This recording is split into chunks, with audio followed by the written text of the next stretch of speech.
ने क्या खूब कहा है, जब आपकी आवाज़ ऊंची होती है तो आपको कुछ लोग सुनते हैं, लेकिन अगर आपकी बात ऊंची होती है तो आपको बहुत सारे लोग सुनते हैं। तो दोस्तों, ऐसी एक स्टोरी मैं आज आपके सामने लेकर आया हूँ। एक गरीब लड़का था, वो एक सेठ के यहाँ नौकरी किया करता था। माँ बाप दुनिया में थे नहीं, तो बहुत ही गरीब लड़का था। वो बहुत ही मुश्किल से अपने घर का गुजारा कर पा रहा था, अपना पालन पोषण कर पा रहा था। वो क्या करता, सेठ के यहाँ जाता था, सारा दिन काम करता था, शाम को आके अपना खाना पीना खा के सो जाता था। रोज ऐसे ही चल रहा था। एक दिन क्या किया उसने, घर आने के बाद उसने 4 चपाती और सब्जी बनाई। और सब्जी बनाने के बाद वो अपना हाथ मुंह धोने के लिए चला गया, और जब वापस आया तो उसमें देखा उसमें केवल 3 ही चपाती रह गई।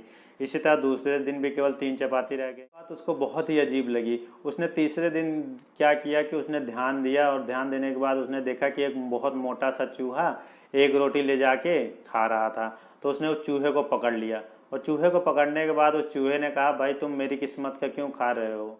व्यक्ति ने उस चूहे से कहा, देखो यार, मैं बहुत गरीब आदमी हूँ, बहुत मुश्किल से अपनी एक वक्त की रोटी इकट्ठी करता हूँ, उसमें से भी तुम एक रोटी ले जाते हो। मैं अपना पालन पोषण कैसे करूँ, ज़िंदगी ने मेरे साथ बहुत नाइंसाफ़ी की है।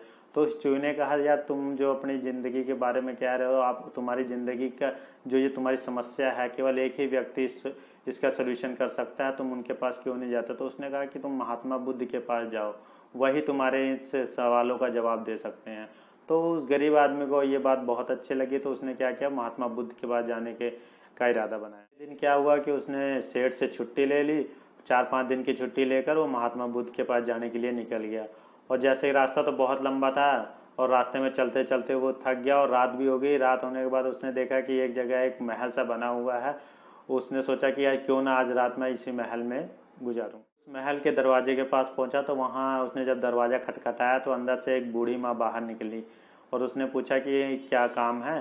तो उसने कहा कि मैं महात्मा बुद्ध के पास जा रहा हूँ, तो आज रात की मुझको यहाँ आपके पास शरण चाहिए। बूढ़ी माँ ने कहा, बिल्कुल तुम यहाँ रुक सकते हो, अपनी रात गुजार सकते हो।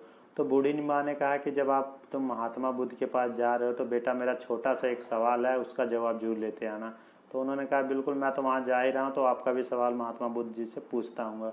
तो उन्होंने कहा कि बूढ़ी माता ने कहा कि मेरी एक गूंगी बेटी है, वो बचपन से लेकर अब तक कुछ नहीं बोली है, तो महात्मा बुद्ध से इतना पूछ लेना कि जो मेरी बेटी है वो किस दिन बोलेगी। तो उन्होंने कहा, बिल्कुल, मैं जाके महात्मा बुद्ध से आपकी इस सवाल का जवाब लेकर ही आऊँगा। और ये बोलते बोलते क्या है, उन माता जी के आंखों में आंसू आ गए थे। सुबह होने के बाद उन्होंने बूढ़ी माँ को प्रणाम किया और आगे अपने रास्ते पे निकल गया। तो बहुत दूर जाते जाते क्या हुआ, बहुत सी पहाड़ियाँ आई।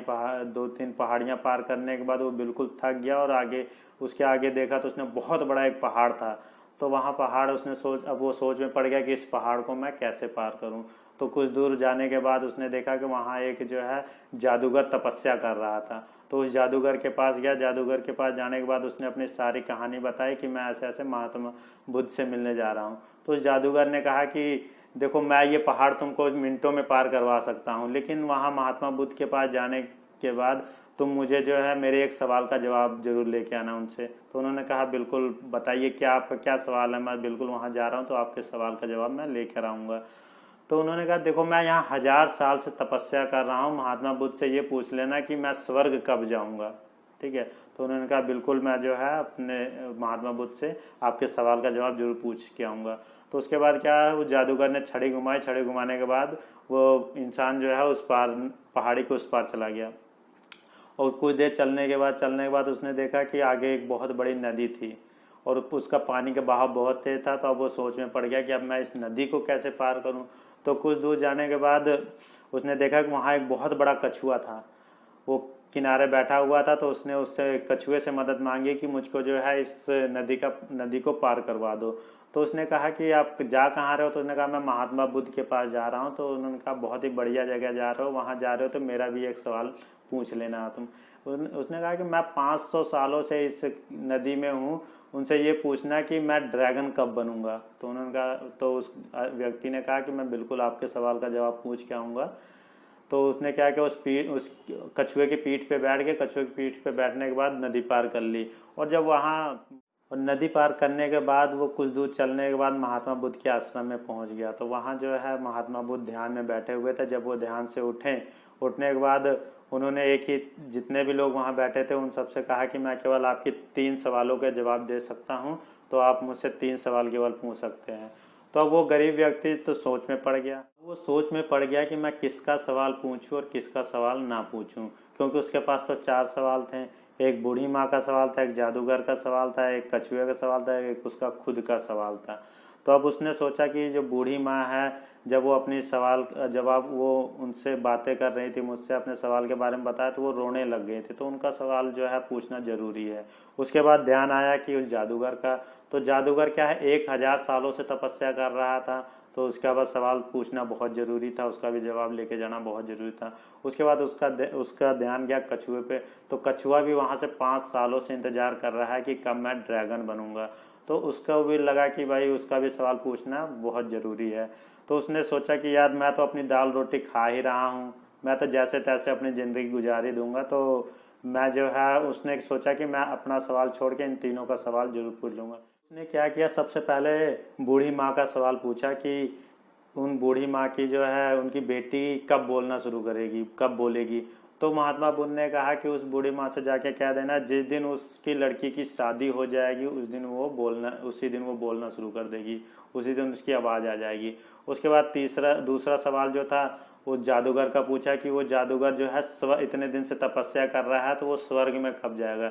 तो उन्होंने कहा कि जिस दिन वो जादूगर अपनी छड़ी फेंक देगा, छड़ी का त्याग कर देगा, उस दिन वो स्वर्ग चला जाएगा। फिर उसके बाद कछुए का उसने सवाल पूछा कि वो कछुआ ड्रैगन कब बनेगा। तो उन्होंने कहा उसको उस कछुए को जाके कह देना वो अपना खोल उतार देगा, कवर उतार देगा, उसी दिन वो ड्रैगन बन जाएगा। क्या उसको तीनों सवालों के जवाब मिल गया, तो वो वापस अपने घर की तरफ आने लगा। सबसे पहले उसको रास्ते में कछुआ मिला, तो उसने कछुए कहा कि जिस दिन आप अपना ये खोल उतार दोगे उस दिन आप ड्रैगन बन जाओगे। तो कछुए ने वैसा किया, उसने अपना खोल तोड़ दिया और तोड़ने के बाद साथ ही वो ड्रैगन बन गया। तो उस खोल के अंदर क्या था कि बहुत हीरे मोती पड़े हुए थे। तो उस ड्रैगन ने कहा कि भाई अब मैं इन हीरे मोती क्या करूँगा, इसको तुम ही ले जाओ। तो उसने क्या किया, हीरे मोती जो है उस गरीब व्यक्ति को दे दिए। तो उसके बाद कुछ देर चलने के बाद वो उसको रास्ते में वो जादूगर मिला। अब उस जादूगर ने कहा कि तुम मेरा सवाल का जवाब लेके आओ। तो उसने कहा बिल्कुल मैं आपके सवाल का जवाब लेके आया हूँ। तो महात्मा बुद्ध ने ये कहा है कि जिस दिन तुम इस छड़ी का त्याग कर दोगे उस दिन जो है तुम स्वर्ग चले जाओगे। तो उस जादूगर ने क्या किया कि उस छड़ी का त्याग कर दिया और वो स्वर्ग चला गया। जाते जाते उसने वो छड़ी जो है उस लड़के को दे गया कि अब ये छड़ी मेरे किसी काम की नहीं, इसको तुम ले जाओ। तो उसके बाद वो माता जी के पास जाता है, बूढ़ी माँ के पास जाता है, तो उनको उनके सवाल का जवाब देता है कि गुरुजी ने मुझे ये बताया जिस दिन आपकी बेटी की शादी होगी उस दिन वो बोलना शुरू कर देगी, उसी दिन उसकी आवाज़ आ जाएगी। बूढ़ी माँ ने कहा कि दूल्हा तो मेरे सामने ही बैठा हुआ है, तुम ही मेरी बेटी से शादी कर लो, तुमसे अच्छा दूल्हा मुझे कहाँ मिल पाएगा। तो लड़की को बुलाया गया। लड़की को बुलाने के बाद दोनों लड़का लड़की ने आपस में एक दूसरे को देखा और दोनों की शादी करा देगी। जैसे ही शादी हुई वैसे ही लड़की की आवाज़ आ गई और लड़की की आवाज़ आने के बाद उसने सबसे पहले यही कहा तुम वही व्यक्ति हो ना जो उस दिन हमारे घर पे रुके हुए थे। तो उन्होंने कहा बिल्कुल मैं वही व्यक्ति हूँ जो उस दिन आपके घर पे रुका हुआ था। तो देखिए अब उस व्यक्ति ने क्या किया कि अपने सवाल को ड्रॉप करके जब लोगों के सवालों को पूछना शुरू कर दिया, लोगों का केयर करना शुरू कर दिया, तो उसकी जो है ज़िंदगी सेटल होगी।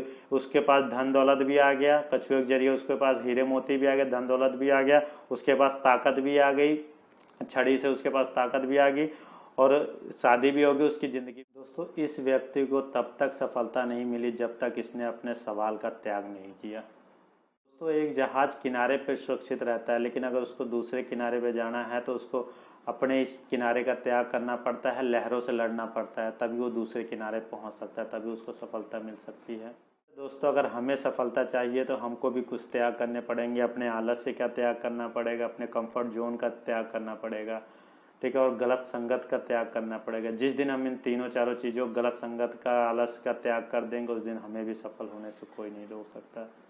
तो दोस्तों ये छोटी सी कहानी आपकी ज़िंदगी में बहुत बड़ा परिवर्तन ला सकती है। और अगर ये कहानी आपको पसंद आई हो तो इस वीडियो को लाइक करें और इस चैनल को सब्सक्राइब जरूर कर लें।